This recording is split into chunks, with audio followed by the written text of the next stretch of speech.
Melintasi jembatan darurat, siswa SDN 7 Tegal Harjo akhirnya bisa belajar di gedung sekolah.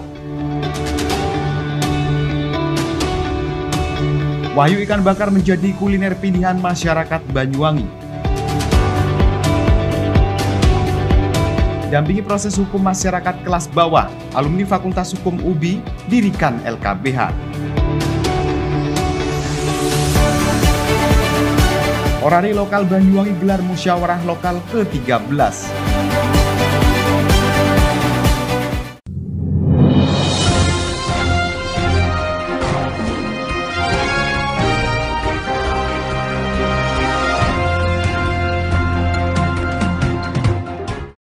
Mengawali informasi yang pertama pemirsa, setelah dibangun jembatan sementara lewat swadaya masyarakat dan juga bantuan dari pihak perkebunan, puluhan siswa SDN 7 Tegal Harjo, Kecamatan Glenmore, akhirnya bisa belajar di gedung sekolah lagi, terhitung sejak 3 Januari ini.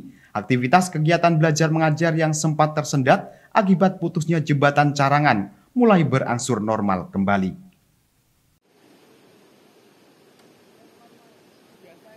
Pemirsa, setelah hampir 1,5 bulan bersekolah di serambi masjid dan juga kantor kecamatan, 48 siswa SD Negeri 7 Tegal Harjo, Kecamatan Glenmore, akhirnya bisa melaksanakan kegiatan belajar mengajar di gedung sekolah.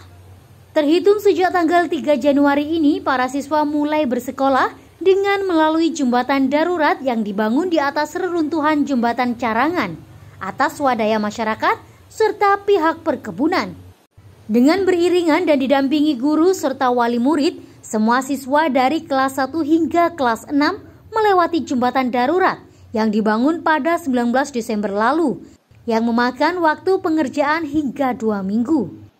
Konstruksi jembatan darurat berpenyangga kayu kelapa serta mahoni dan beralaskan anyaman dari bambu ini ternyata mampu mengobati kerinduan siswa untuk belajar di gedung sekolah yang sempat terhenti akibat terputusnya jembatan carangan pada pertengahan November lalu. Meski harus melalui jembatan yang sifatnya masih darurat, namun para siswa mengaku senang bisa belajar di gedung sekolah mereka sendiri. Selain jaraknya terbilang dekat dibandingkan dengan bersekolah di kantor kecamatan, menurut Yami, Kepala Sekolah SD Negeri 7 Tegal Harjo, fasilitas penunjang di gedung sekolah lebih lengkap. Serta wali murid tidak perlu repot antar jemput menggunakan kendaraan bermotor. Mulai hari ini pertama masuk libur semester, ya hari ini pertama ini masuk langsung menggunakan jembatan sementara ini. Tapi sudah kokoh, sudah ada pegangannya kanan kirinya, sudah ada di atasnya sudah ada apa istilahnya tangga lah. Kalau kemarin kan belum ada tangganya, sekarang sudah diberi tangga yang naik ke atas sedikit, itu sudah ada tangganya, sudah lebih kuat lagi. Digunakan untuk beberapa anak, tapi kami nyebrangnya bukan rame-rame, enggak, ya terbatas saja karena takut dan khawatir supaya jembatannya itu sambil nunggu jembatan yang permanen supaya bisa tahan lama. Tetap didampingi orang tua wali murid, juga Pak guru-guru nunggu di seberang sungai itu 6:30 sudah di sana sehingga diseberangkan, ini didampingi juga. Jadi Pak guru, Bu guru nunggu di sana. Murid gimana Bu setelah pasti kembali lagi gitu? Iya, alhamdulillah. Anak-anak senang, orang tuanya juga senang karena kalau di kecamatan kan memang agak jauh, jadi harus diantar. Ada yang nggak punya kendaraan, ada yang punya. Nah ini terpaksa ini kalau yang nggak punya, guru-gurunya itu pasti menitipkan pada kadang orang wali murid 1 bawa 3 anak, bawa 2 anak, begitu setiap hari waktu di kecamatan. Tentunya lebih mudah gitu karena fasilitas juga lebih lengkap di sini. Iya, alhamdulillah karena berada di sekolah tentunya lebih lengkap di sini apapun itu ya. Dijadwalkan pada Maret 2022 nanti akan dibangun jembatan baru dengan posisi tetap berada di lokasi runtuhnya jembatan carangan lantaran dinilai lebih dekat dengan pemukiman warga serta jaraknya yang cukup pendek.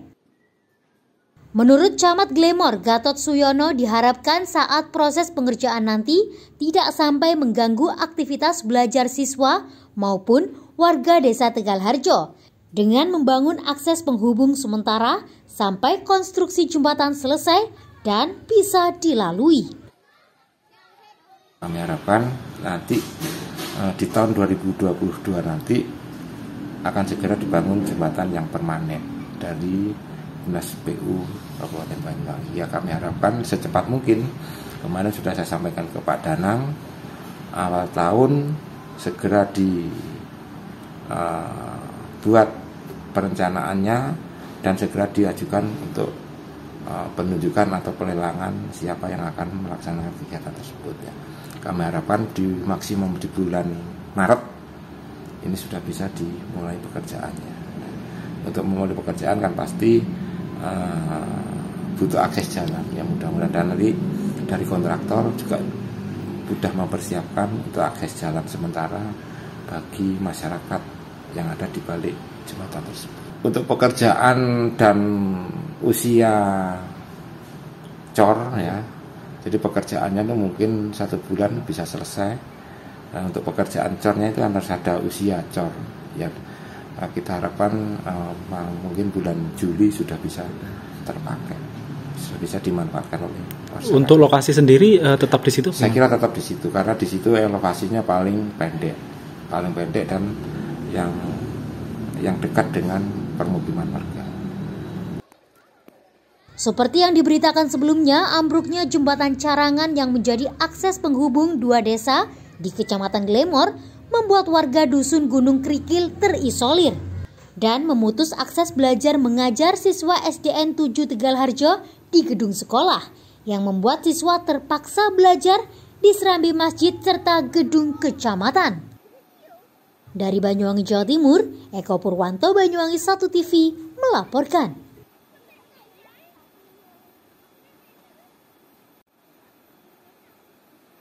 Pemirsa, bagi Anda yang bingung mau makan apa di waktu senggang, ada referensi menarik untuk Anda.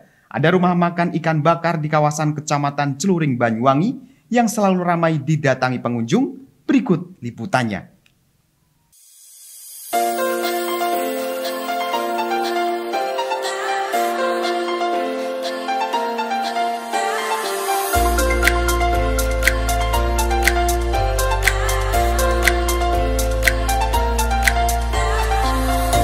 Pemirsa, kuliner di Banyuwangi memang tak pernah ada habisnya.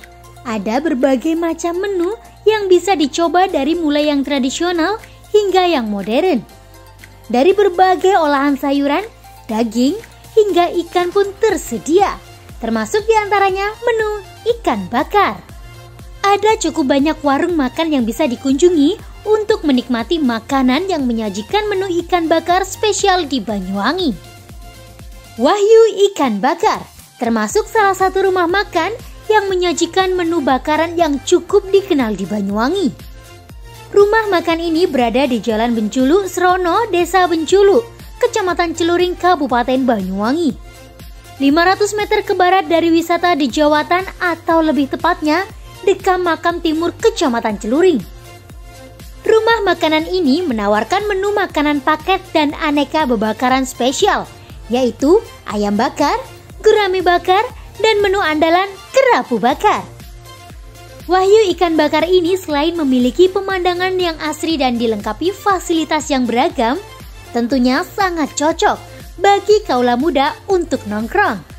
Bagi keluarga juga sangat cocok untuk bersantai sambil menikmati menu olahan spesial rumah makan Wahyu Ikan Bakar.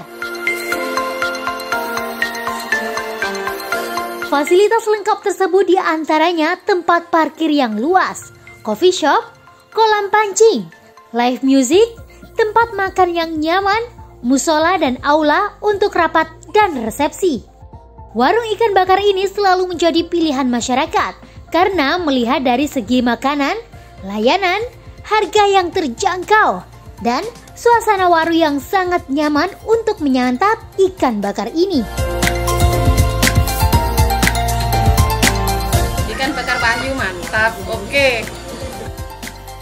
Perpaduan rasa ikan bakar yang ditaburi dengan bumbu spesial ditambah sambal pedas manis yang menggoda pastinya akan melengkapi selera kuliner Anda.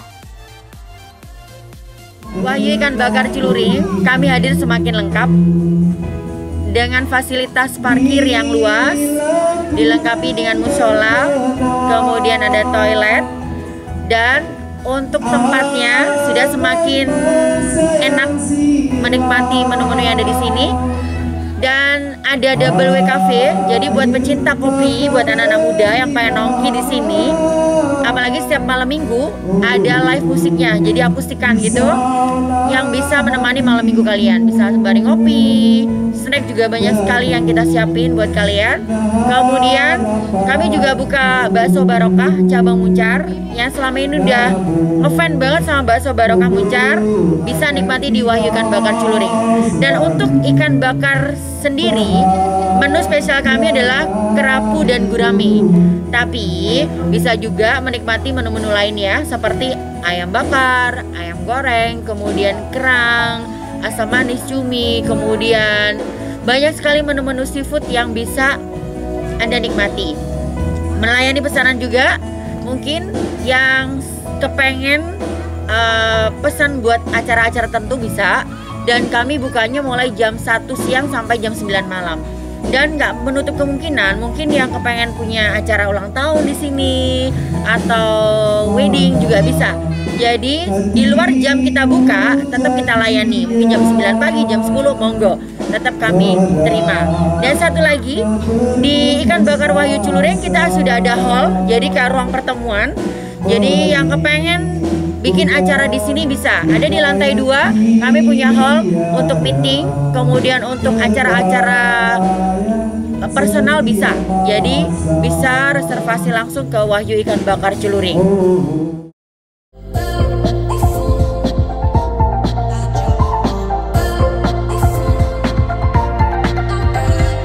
Dari Banyuwangi, Jawa Timur, Haryadi Banyuwangi 1 TV melaporkan.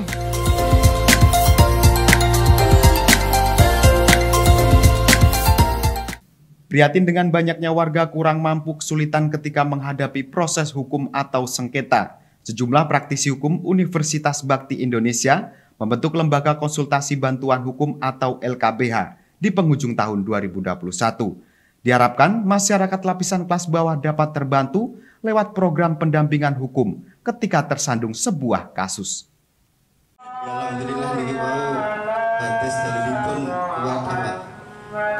Pemirsa, dimotori alumni Fakultas Hukum Universitas Bakti Indonesia tepat di penghujung tahun 2021 secara resmi mendirikan Komando Perlindungan Bantuan Hukum Bakti Indonesia atau KPHBI. Kegiatan pengukuhan sekaligus ditandai peresmian gedung yang berada di dalam bumi perkuliahan UBI ini juga dihadiri perwakilan dari Sivitas Akademika Universitas dan sejumlah kepala desa di wilayah Kecamatan Ciluring. Ditandai dengan pemotongan pita serta nasi tumpeng menjadi awal langkah pendampingan hukum kepada wong cilik yang selama ini seringkali mengalami kesulitan jika tersandung permasalahan hukum. Atas keprihatinan itulah yang mendasari praktisi hukum dari Universitas Bakti Indonesia dalam menggagas pembentukan LKBH ini. LKBH ini juga bisa menjadi wadah bagi lulusan Fakultas Hukum UBI ketika ingin terjun di dunia legal. Untuk itu, pengarahan akan dilakukan ketika mendampingi klien, terutama mendampingi masyarakat kurang mampu, mulai tingkat kepolisian hingga proses peradilan. Ya, khususnya untuk para mahasiswa adalah supaya begitu lulus dari Fakultas Hukum Universitas Bakti Indonesia, harapan kami adalah para mahasiswa ini bisa melanjutkan sebagai masuk ke dunia advokat, karena negara Indonesia ini sangat-sangat dibutuhkan untuk advokat itu untuk bisa membantu masyarakat yang kurang mampu. Intinya para mahasiswa itu nantinya akan kita berikan arahan ketika mereka sudah menjadi paralegal, tentunya mereka akan kita lakukan bimbingan. Kita arahkan mendampingi klien yang seperti apa, menghadap di kepolisian yang seperti apa, ini semua akan kita lakukan pendampingan. Selain mengapresiasi pembentukan LKBH ini, Haya selaku Rektor Universitas Bakti Indonesia menyebutkan jika langkah ini merupakan prestasi yang sangat mulia. Dengan sifatnya mengabdi kepada masyarakat kurang mampu, dalam memperjuangkan nasib mereka saat menghadapi proses hukum. Hal ini diharapkan bisa menjadi wadah bagi mahasiswa aktif, khususnya para alumni jika nantinya terjun menjadi seorang pengacara. Alhamdulillah, saya sebagai pimpinan di Universitas Bakti Indonesia sangat bangga dan sangat berterima kasih terutama kepada Bapak Yulianto MH sebagai komando untuk memfasilitasi masalah lembaga pelindungan hukum ini. Jadi kami dari pimpinan universitas yang pertama berterima kasih, yang kedua ini adalah suatu prestasi yang sangat mulia kepada para alumni-alumni Universitas Bakti Indonesia di alumni hukum. Yang pertama adalah pengabdian untuk memperjuangkan anak bangsa yang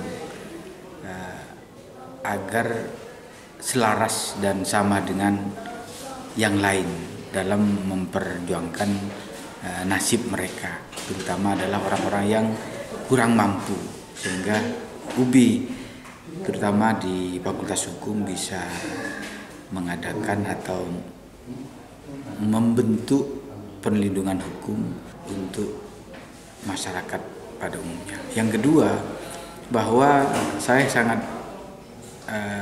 mengapresiasi karena LKBH ini adalah untuk menunjang akreditasi, yang mana Fakultas Hukum di Universitas Bakti Indonesia ini adalah di Banyuwangi adalah yang masih terbaik, karena kampus-kampus yang lain yang prodinya hukum masih ada yang ngeci, ada yang terakreditasi.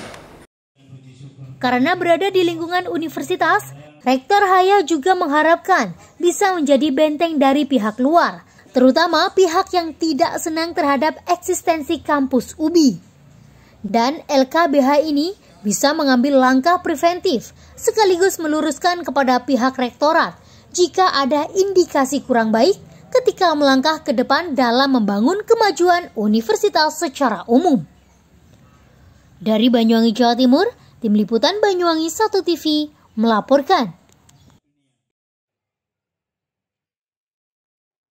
Musyawarah lokal ke-13 yang digelar oleh Organisasi Amatir Radio Indonesia atau ORARI daerah Jawa Timur lokal Banyuwangi di Aula SDN Model Banyuwangi pada Minggu siang. Cara aklamasi 100% dari seluruh sektor wilayah setiap dapil di Kabupaten Banyuwangi memilih calon yang ditetapkan sebagai ketua organisasi lokal Banyuwangi.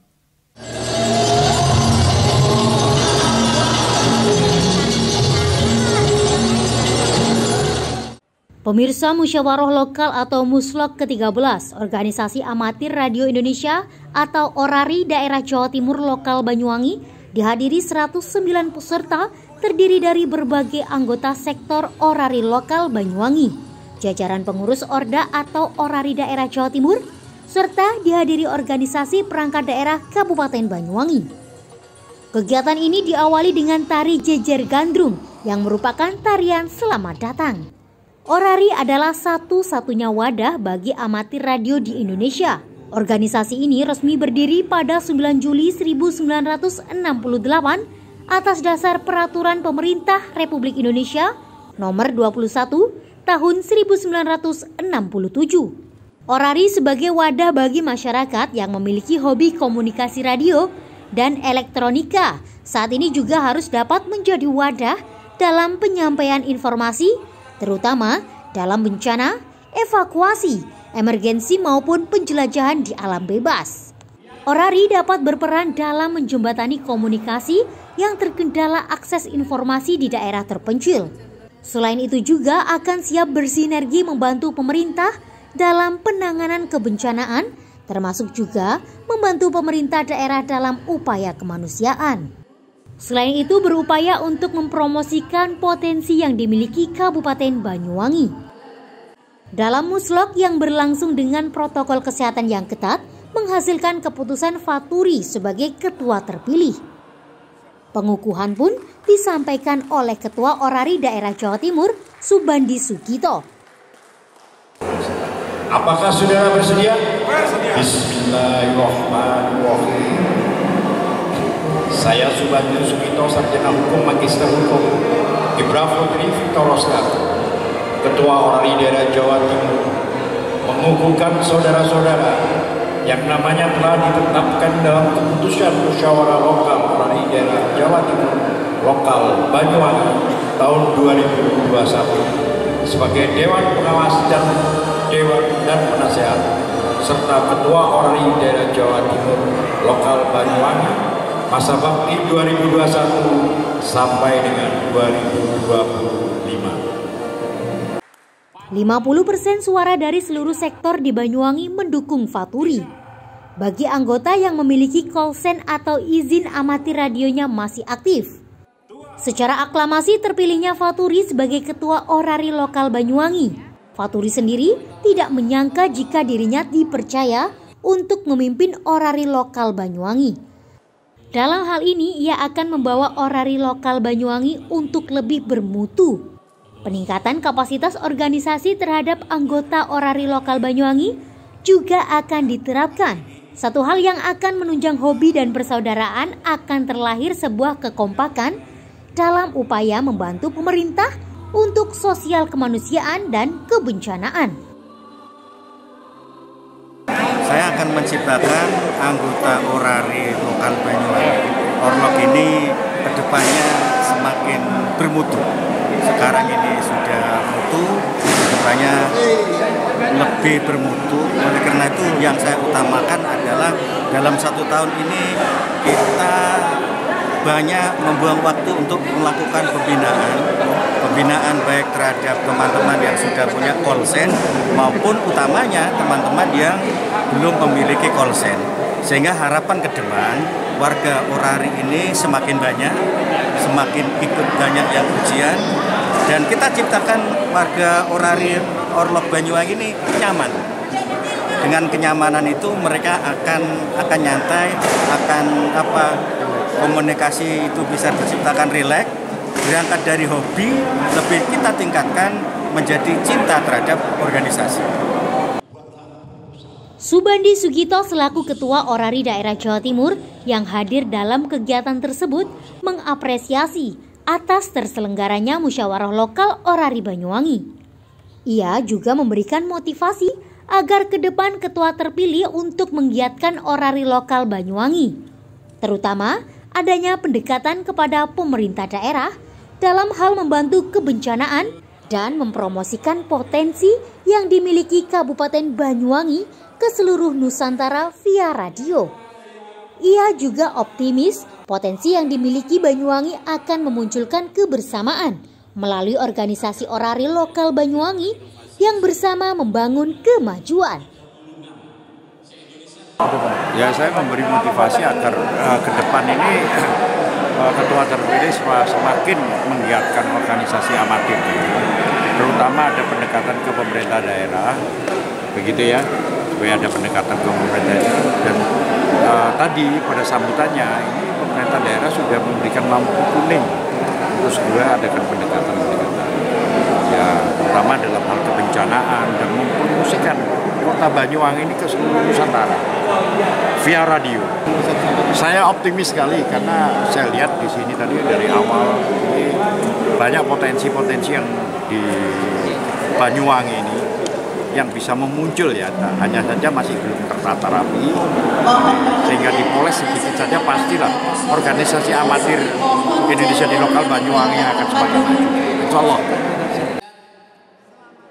Dari Banyuwangi, Jawa Timur, Tim Liputan Banyuwangi 1 TV melaporkan.